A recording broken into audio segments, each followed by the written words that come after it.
Hey there, sleep-deprived parents. Today I'm diving into a really fascinating topic that's been on the minds of many. Is sleep a learned habit, and can it be trained? You might have heard about sleep training, but let's explore the real science behind sleep and what we can and can't influence or control, and also how sleep actually happens. Before we get started, I want to say hi. I'm Kaili, and I've been working with infants and children and families for over 16 years as a certified holistic sleep consultant and healthcare professional. I'm here to share science-backed knowledge to make your parenting journey a little bit easier. Make sure to grab my sleep makeover guide linked below this video, which will help you gain clarity around what is biologically normal infant sleep and how to optimize sleep for your baby in the first 2 years. All right, so let's get into it. Is sleep a learned habit, and can it be trained? Now, here's the problem we as mamas and parents face in the first few years of motherhood. And it's this constant pressure and advice to quote unquote train our babies to sleep through the night. But the truth is, sleep is a biological function, one that relies on two essential processes, the circadian rhythm and homeostatic sleep pressure. Nighttime sleep is partly regulated by circadian rhythms, and naps are primarily driven by the sleep pressure, which is really the increasing drive to fall asleep as you spend more time awake. These two processes interact and influence each other. However, they are separate processes, and finding the balance or the alignment between the two of them is so key to easy and more successful sleep. So let's break it down. The circadian rhythm is like our internal body clock, dictating when we feel alert and when we get sleepy.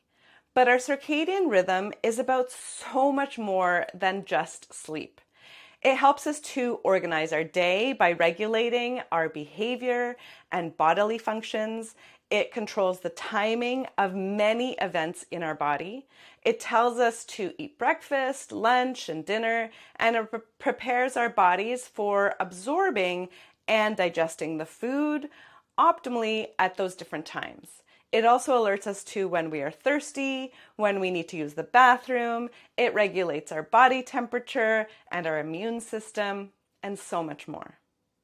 This circadian rhythm also controls the production of various hormones, which also affect our ability to fall asleep and stay asleep, including melatonin and also when to wake up, like the cortisol hormone. The circadian rhythm is strongly connected to our eyes and is therefore very much affected by exposure to light and dark. Our bodies change in response to light and darkness in conjunction with this biological clock, the circadian rhythm. When the sun rises, our blood pressure and our body temperature also rises. As the sun goes down, our metabolism slows and we get sleepy. While we're sleeping, our bodies repair themselves, and when we enter a deep sleep, our body temperature drops. Though our circadian rhythm is largely affected by daylight, noise, activities, social cues, and habits all have an effect on it as well. Circadian rhythmicity is usually established anywhere from 1 to 6 months after birth, but around 12 to 16 weeks is when most babies will start to release that melatonin, which is also known as the sleepy hormone.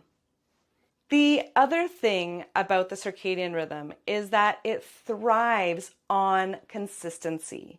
And since it is fully mature by about 6 months of age, this is usually why I recommend having a consistent wake-up time for babies anywhere between 6 to 9 months of age and older.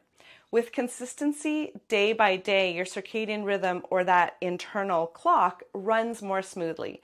And living in alignment with the circadian rhythm makes it easier for your body to anticipate and prepare for each daily activity, including sleep.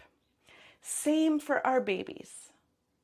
Now, this doesn't mean you have to have a rigid, time-bound schedule, but that you generally do similar activities in the same order and around the same time each day.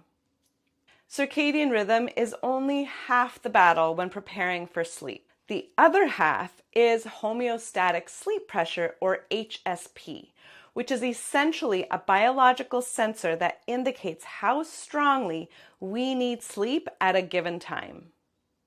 HSP is present at birth and is controlled by how long you have been awake.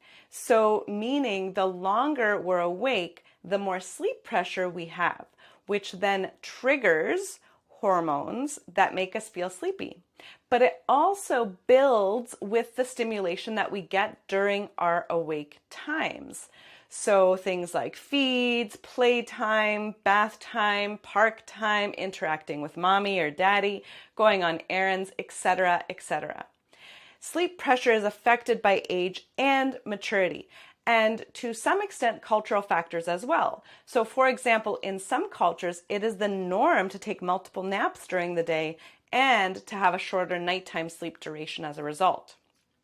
Normally, our sleep pressure is highest at night, coinciding with our circadian rhythm. As you can imagine, it's quite difficult to fall asleep with low sleep pressure, but for babies and children, it's also really hard to sleep with high sleep pressure, as is the case for an overtired or an overstimulated baby. Now, I want to talk about the sleep gate zone, which is like the sweet spot, the time when it's easy to fall asleep due to the HSP and the circadian rhythm being aligned and balanced. Sleep pressure is high and the circadian rhythm is signaling sleep with high levels of melatonin and low levels of cortisol. Right before the sleep gate zone comes the wake maintenance zone, which counteracts sleep pressure and makes you actually feel temporarily more awake, making it harder to fall asleep. This is why you sometimes see little ones getting that second wind during your nap time or bedtime routine. Attempting sleep too early is likely to backfire and lead to more of those sleep battles, or you may find yourself spending all day in a dark room rocking and bouncing your baby, at which point you run the risk of having an overtired baby. I have totally been there, and it is not fun. But again, remember, it varies between individuals and therefore also between babies. It's so important for us to be in tune with our unique baby, to have a rhythm or flow in our day that offers a balance of physical activity along with time for rest, but also to know that we can't force our babies to sleep.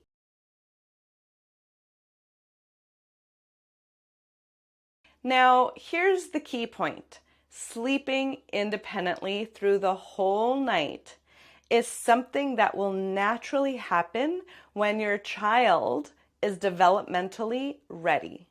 It is not about training or forcing, but rather it's a developmental skill that evolves over time. And the ability to quote unquote sleep through the night will change as things like growth spurts, toilet or potty learning, teething, illness, travel, long or tough days at school, and various other life events occur. We can't force this process or train our little ones into it. In fact, trying to do so can cause stress and disrupt the natural development of their sleep patterns. Before we wrap up, if you want to dive deeper into understanding your child's sleep and how to support them, I want you to check out my Sleep Makeover Guide. It's a great first step to help you gain clarity around what is biologically normal infant sleep and how to optimize sleep for your baby in those first 2 years. I've linked that below this video. In conclusion, let's remember that sleep is indeed a learned skill, but it's a skill our little ones will naturally develop when they're ready. We can support them through this journey, but we can't force anyone to sleep or quote unquote train them into it. What sleep training does is teach your baby that they can't count on you, that you will not respond, that they will be alone no matter what is going on, and that their stress system will likely remain active and alert. What we can do is positively influence or optimize sleep by creating consistent sleep habits, cues, or associations. We can set up the environment for sleep. We can focus on sleep hygiene for our babies and ourselves. And we can make sure that we are offering sleep to our little ones regularly throughout the day so that they are not overtired at night. Thank you for joining me today on this sort of big journey and sleep science discussion. If you enjoyed this video, please like, comment, and subscribe. Share on your socials and tag me at the Holistic Baby Guru. Sleep well, and until next time, happy parenting.